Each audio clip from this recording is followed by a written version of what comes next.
Anoten ustedes al miércoles 28 de agosto como la efeméride más triste que ha tenido nuestro país en toda su historia moderna. No exagero, este video grabado un día después, desde luego, es justamente para subrayar el hecho. El miércoles 28 de agosto se signa ya formalmente el retroceso de nuestra democracia hacia un régimen autoritario. Hay que decir, sin embargo, que esto es resultado de un proceso, que no existen las fechas mágicas o el parteaguas o el momentum crítico que hace que se desenvuelvan los hechos, sino que en efecto, como digo, es resultado de un largo proceso, aunque en México podríamos en efecto cuestionar si 6 años son mucho o son poco. Lo cierto es que es más fácil destruir que construir. Si aludimos a construir, estamos entonces refiriéndonos a aquella marcha en favor de la democracia iniciada en 1973 en nuestro país y sostenida por al menos 4 generaciones, entre las que varias personas militantes de partidos políticos y fuera de los mismos dejaron la vida. Eso es lo que significó la construcción de un país de instituciones y leyes, con derechos de segunda generación, vale decir, derechos humanos, derechos a la información y todo esto que fue siendo una costumbre para nosotros los mexicanos. Sobre todo también, o hay que destacar también, los procesamientos electorales donde, a diferencia de años anteriores, el voto contaba y se contaba y reflejaba la pluralidad de nuestro país. Todo eso acabó. Hay que decirlo con claridad, con sobriedad, pero también sin esconder la realidad con palabras. Esa es la circunstancia que enfrentamos los mexicanos, más aún cuando, como digo, hay que cifrar la fecha del 28 de agosto, al momento más dramático que ha vivido nuestro país, porque el Tribunal Electoral del Poder Judicial de la Federación convalidó la decisión del INE para otorgarle en el fondo de ser a la operación política la mayoría calificada a Morena y sus aliados. Lo que ven después son los retruécanos de la política, los juegos saltimbanquis, de que el Partido Verde Ecologista de México cede a algunos diputados, etcétera, etcétera, para que se consolide esa mayoría dentro de San Lázaro y todo lo que ustedes consideran que son los intersticios del hecho que les estoy subrayando. El Tribunal Electoral del Poder Judicial de la Federación convalidó, apoyó, aprobó, respaldó, empleen ustedes el término que quieran, la resolución que he comentado del INE, que fue tomada por 7 consejeros electorales contra 4. Les decía en efecto que esto es resultado de un proceso. El 2 de junio, aquí mismo, lo comenté.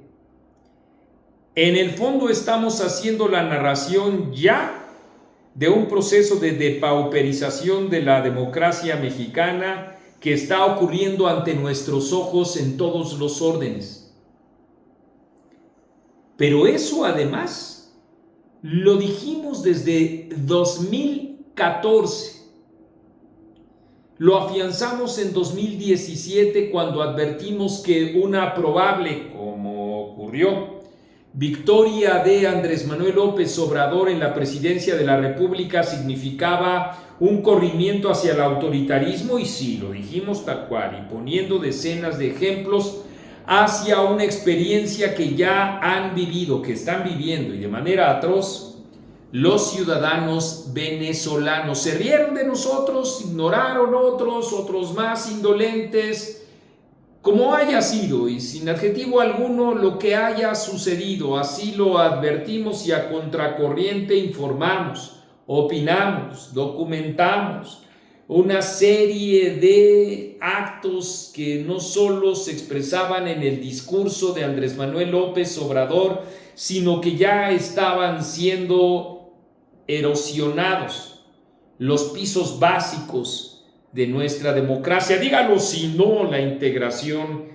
del gabinete de aquel entonces de Andrés Manuel López Obrador, cosa que además, dicho sea de paso, lo podemos confirmar con los nombres que integran ahora también este gabinete.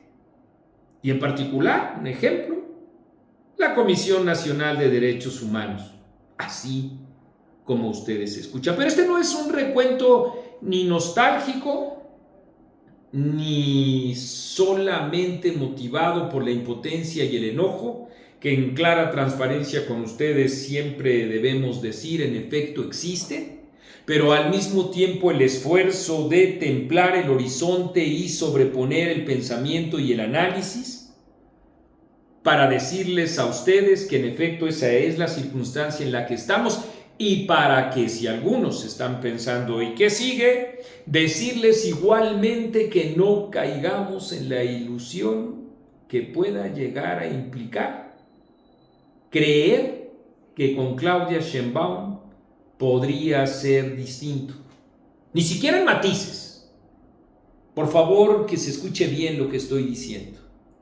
Hay en efecto distintos circuitos de nuestra comentocracia mexicana, es decir, públicos, pero también privados, en donde concurren académicos, intelectuales y empresarios que consideran, más con esperanza que con asideros de la realidad, que con Claudia Sheinbaum podría ser distinto, y no. No lo es, no lo está haciendo, y no hay un solo viso para decir que lo será.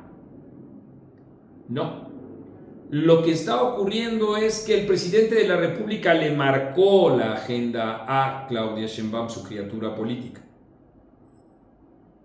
que le debe a él, desde luego, el cargo que ella ocupará a partir del 1 de octubre. Y que en correspondencia también Claudia Sheinbaum un día sí y otro también, y a veces en cuestión de horas, dice prácticamente lo mismo que Andrés Manuel López Obrador sobre cualquier circunstancia, la que ustedes quieran. La más reciente, pues las definiciones de los embajadores de México en relación con las respuestas que da Canadá y Estados Unidos a la reforma del Poder Judicial, en donde, como les digo, la embajada mexicana y Claudia Sheinbaum exactamente siguen el mismo guión y mintiendo que les ha delimitado Andrés Manuel López Obrador. ¿Quieren otro? La fecha, tal cual, que llegó a aclarar con toda puntualidad y frialdad Claudia Sheinbaum el día de ayer también, para decir que no se confundan, que hay fecha y que esta fecha iniciará ya la resolución en favor de la destrucción del Poder Judicial de la Federación. Esos son los hechos.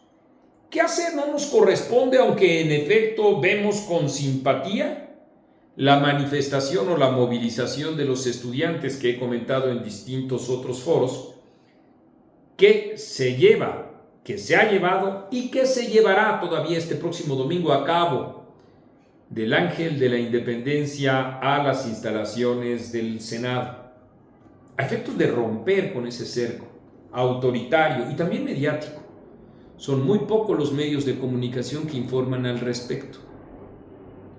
Y desde luego también es importante señalarles a ustedes que la mayor exigencia que como ciudadanos podamos tener es lo mejor a los integrantes de la oposición. Nosotros mismos como ciudadanos compartiendo la propia información, eso es lo que hay, eso es lo que tenemos. Y desde luego la responsabilidad que nosotros ratificamos aquí con ustedes, que es con la información. Por eso les pedimos que aquí abajo participen con su fondeo a través de YouTube, a través de la cuenta que se encuentra aquí abajo y nos sigan en las redes sociales. Nosotros continuaremos nuestro trabajo porque esto es etcétera. Y yo soy Marco Levario Turcot.